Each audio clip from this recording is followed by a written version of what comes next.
ఎలా ఉందన్న టేస్ట్ ఇంత త్వరగా ఎలిమినేట్ అవ్వడం? ఆడు కోరుకోటి ఉంది వాళ్ళ అమ్మగారు బిగ్ బాస్ కి రావాలనేది, పాపం అది నెరవేరకుండా ఇవ్వడం కొంచెం బాధగానే ఉంది పాపం. అంటే ఎలిమినేషన్ ఎందువల్ల అయింది అనుకుంటున్నారు మీరు? అంటే బాగానే ఆడాడు కదా. బాగా ఆడాడు, ఎలిమినేషన్ ఏమో చెప్పలేము బ్రో. కొంచెం అక్కడ కొంచెం మైనస్ అయిందంట అయ్యి ఉండొచ్చనే అనుకుంటున్నాను నేను. ఇంకోటి బోలే గారు కూడా రావడం, కొంచెం ఫన్ చేయడం, ఇవన్నీ ఏమన్నా మైనస్ పడచ్చేమో అనుకున్నాను నేను. అంటే లేదు పల్లవ ప్రశ్న వాళ్ళు మైనస్ అయిందంట, ఇద్దరు గొడవ పడుతున్నారు కదా నామినేషన్. అవన్నీ మామూలు బ్రో, ఏం పట్టించుకోరు జనాలు. అంటే అవసరానికి వాడుకుని వదిలేసిందంటారు. గేమ్ వీళ్ళు గేమ్ లో ఆడారు, అది గేమ్ పరంగా అలా నా ఫ్రెండ్ కాదు అమర్దీప్, నా ఫ్రెండ్ అన్నది కదా, అది నాకు నేను చూడలేదు. అంటే నేను కొంచెం తక్కువ ఈ మధ్యకాలంలో చూడడం, స్టార్టింగ్ లో చూసాను, ఇంకా ఈ మధ్యన ఏం జరిగింది ఏదైనా ప్రోమోలు చూస్తే ఇది చూస్తున్నాను, ఇది వరకు చూస్తున్నాను.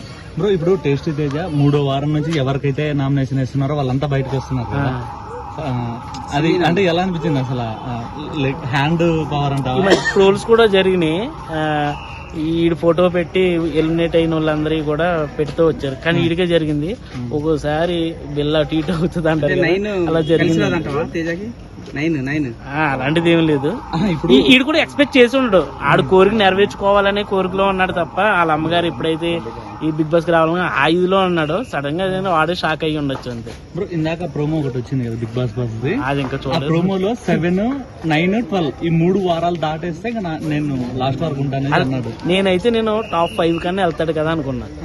నేను కానీ మా ఫ్రెండ్స్ అంతా మేము అందరూ మాట్లాడుకున్నాను, ఇది అసలు 4 వారాలు ఉండటం అదే ఎక్కువ ఉండడేమో, వాళ్ళందరూ పెద్ద పెద్ద సీనియర్లు, వాళ్ళ ముందు ఈడేముంటాడు అనుకున్నాను. కానీ ఇది చాలా మైండ్ గేమ్ తో మంచిగా ఓ పక్కన అందరికి ఫన్ ఇస్తూ, ఓ పక్కన ఎంటర్టైన్ చేస్తూ గేమ్ ఆడుకుంటూ వెళ్ళాడు. మధ్య మధ్యలో చిన్న చిన్నవి వచ్చినాయి, కానీ అవన్నీ ఫేస్ చేసుకుంటూనే వెళ్ళాడు అన్నమాట. అందరికి పాజిటివ్ వైబ్స్ అని చెప్తున్నాడు కదా, అది పాజిటివ్ వైబ్స్ అని చెప్తున్నాడు, అది నెగిటివ్ వైబ్స్ గా అయింది అనుకోవచ్చు. అది ఇదంతా తేజ వైబ్స్ అంతే వాడు.